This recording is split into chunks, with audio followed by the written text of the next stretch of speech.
Salut à tous et bienvenue sur Impact Zone. Salut, Rémi à mes côtés, Fredo à ma droite, Romain. On est Impact Zone, le podcast surf français. Je viens de Charente-Maritime. Quand j'ai commencé à bosser, ça s'est fait dans le surf et donc j'ai vite déménagé dans le sud-ouest de la France, là où j'ai rencontré Romain. Je viens des Sables d'Olonne en Vendée. J'ai été journaliste de surf à Surf Session pendant 7 ans et demi. Ben moi je viens de loin. Je viens du Nord. Ça fait 5 ans que je suis ici. Et c'est vrai qu'on a toujours eu des discussions passionnées autour du surf. Et c'est bien de le partager avec Impact Zone. Ça et la pêche à la mouche aussi. C'est vrai. Ouais.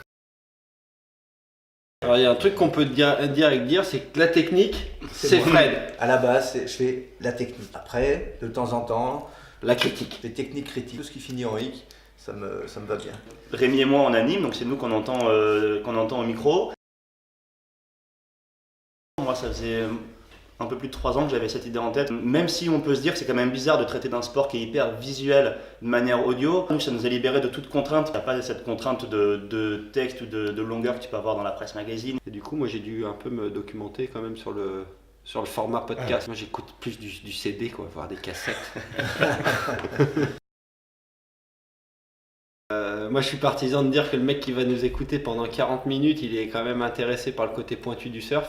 Après c'est clair qu'il faut expliquer de façon accessible. Ouais, faut être ouvert. Il faut parler et séduire le surfeur core, donc le surfeur mordu qui a déjà lui-même une bonne culture surf, et en même temps que le surfeur lambda ou un peu occasionnel comprenne de quoi on parle. L'idée c'est pas de se mettre la rate au courbouillon, il faut que ça reste fun, il faut pas qu'on se prenne trop la tête.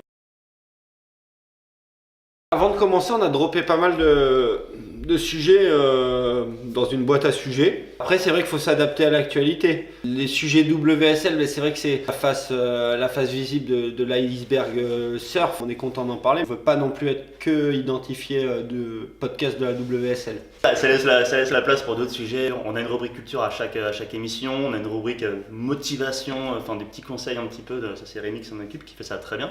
Après, on essaye toujours d'être un peu, de mettre la touche française, parler des Français tant que possible. C'est aussi cool de pouvoir parler de ce qui se passe en France. Ouais, voilà. En tout cas, il y a des discussions pour chaque sommaire d'émission, c'est clair.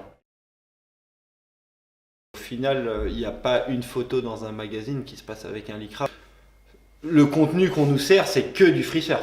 Masono, il est presque aussi célèbre que la moitié des gars du CT. Maintenant, il y a vraiment moyen de faire une carrière de free surfer et de gagner de l'argent avec le free surf. Il y a 20-30 ans, c'était pas possible. Matt Archbold qui pouvait le faire, Brad Gerlach, et puis c'est tout, quoi.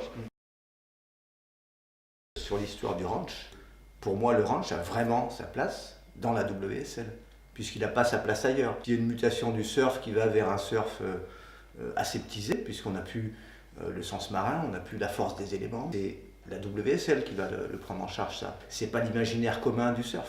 Je pense que vraiment le surf ranch, il a sa place dans le circuit WSL. Ouais. Le free surf, c'est ce qui fait rêver, et la compétition, c'est ce qui fait tourner l'industrie du surf.